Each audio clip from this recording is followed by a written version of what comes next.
no livro do profeta Ageu. Ageu, capítulo de número 2. Eu quero ler com você apenas um versículo.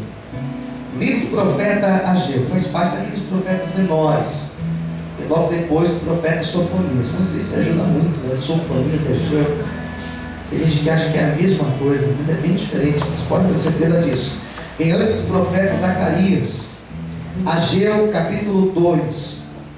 Deus vai falar com você nessa noite. Quem quer assim, diga amém. Então, amém. Livro do profeta Ageu, capítulo 2. Quem já encontrou, diga amém. Ajude o seu irmão aí do lado. Se você perceber que ele está com dificuldade, ajude ele aí, irmãos. Ajude ele a encontrar. Profeta Ageu, capítulo 2, versículo 9. Começou um versículo, vamos ler todos juntos? Vamos lá? A glória desta última casa será maior do que a da primeira, diz o Senhor dos Exércitos, e neste lugar darei a paz, diz o Senhor dos Exércitos. Mais uma vez, vamos lá? A glória desta última casa será maior do que a da primeira, diz o Senhor dos Exércitos, e neste lugar darei a paz, diz o Senhor dos Exércitos. Todos digam amém? Desocupe a sua mão, aplaude o Senhor, dizendo glória a Deus e aleluia. Vamos lá, queridos, vou resumir esse livro para você. É curto, Ageu são 2 capítulos, e que Ageu vai falar trata-se de um período aproximado de 4 meses. Então é uma história curta. Por isso que o livro de Ageu é um livro pequeno, são 2 capítulos apenas e 38 versículos. Então é bem curto, mas a riqueza desse livro é tremenda. Ageu, ele é um profeta pós-exílio. Profeta pós-exílio, ou seja, ele vive num período depois do período do cativeiro babilônico. Período em que Israel passou 70 anos na Babilônia. E através da pessoa de Ciro, através do edito de Ciro, Israel consegue a sua liberdade. Israel volta para a sua pátria. Então, o livro do profeta Ageu é um livro que vai mostrar o Israel voltando do cativeiro e vivendo uma nova fase, vivendo um novo momento na vida, na história. Então eles tinham saído de uma prisão 70 anos. Imagine uma pessoa ficar 70 anos presa. Imagine uma pessoa passar pelo período de cativeiro. Quem está me ouvindo, diga amém. Olha para cá, não sai não. Imagine um Israel, uma nação, passar por 70 anos de cativeiro, 70 anos dentro de um cativeiro, e agora eles voltam, e agora eles retornam para a sua casa, retornam para a sua pátria. A cidade de Jerusalém estava destruída, a cidade de Jerusalém estava totalmente derrubada, os muros estavam derrubados, as casas tinham sido queimadas, e não só isso, o templo, a casa de Deus também tinha sido queimada e destruída. Encosta a porta atrás, por favor, para mim. Deixa a porta fechada aí, por favor. O templo destruído. Então você lê, por exemplo, o livro de Neemias, ou o livro de Esdras. Neemias e Esdras são homens que viveram no período de Ageu, período pós-exílio. Eles viveram também depois do cativeiro da Babilônia. E quando você lê o livro de Esdras, você vê Esdras falando de uma restauração espiritual.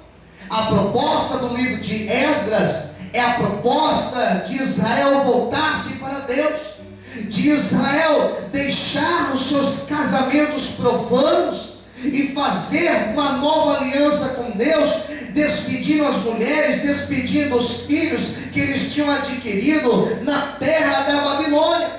Esdras vai falar disso. E Esdras, quando você lê Esdras, você você vê Israel se arrependendo e orando.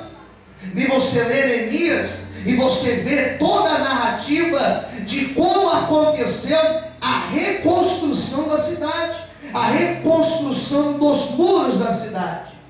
E Ageu fala do templo. A história de Ageu gira em torno do templo. Quando você lê o capítulo 1 e 2 de Ageu, você está lendo a condição do templo, como que o templo estava naquela época.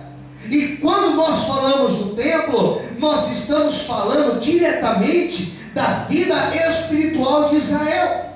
Nós não estamos falando da condição política, nós não estamos falando da condição econômica, nós estamos falando da condição espiritual de Israel. Vida espiritual, ela está relacionada a templo. Quem entendeu, diga amém. A imagem do templo é a imagem da vida espiritual, porque no templo eles prestavam culto, porque no templo eles levavam os dízimos e as ofertas, porque no templo eles iam lá buscar o perdão de Deus e se arrepender dos seus pecados. Então Ageu vive nessa época, vive na época também do profeta Zacarias. E Ageu e Zacarias vão pregar para Israel nessa época. E qual era a condição do templo?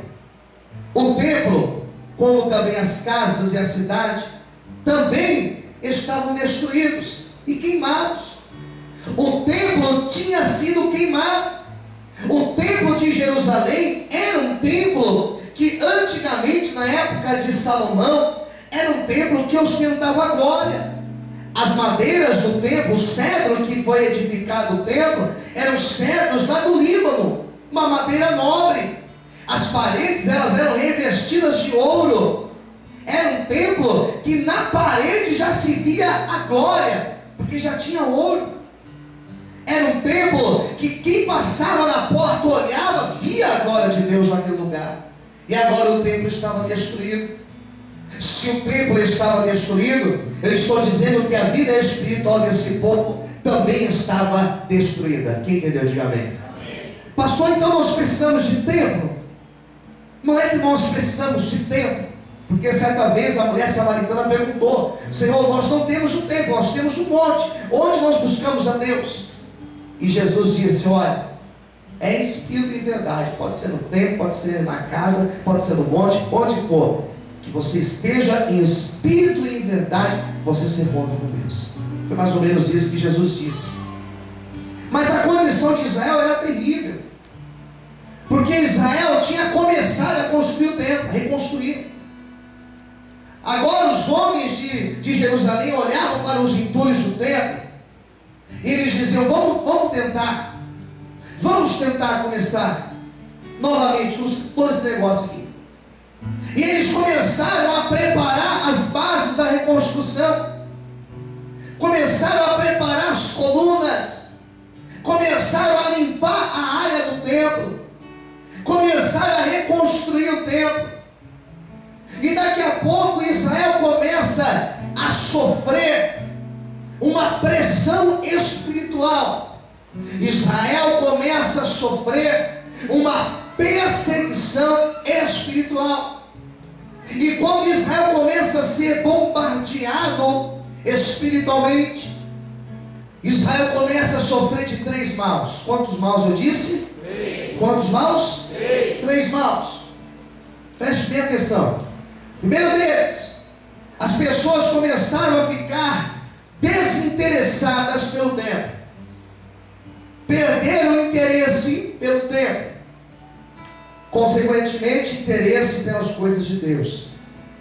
As pessoas deixaram de ter interesse, de ter empolgação para reconstruir o templo. Porque uma pessoa fica desinteressada?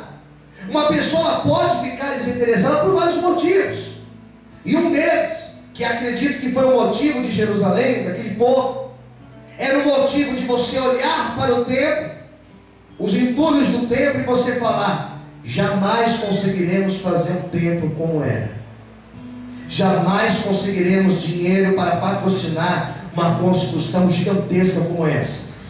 vai ser algo muito difícil. Já que é muito difícil, eu desisto. O desinteresse vem daí.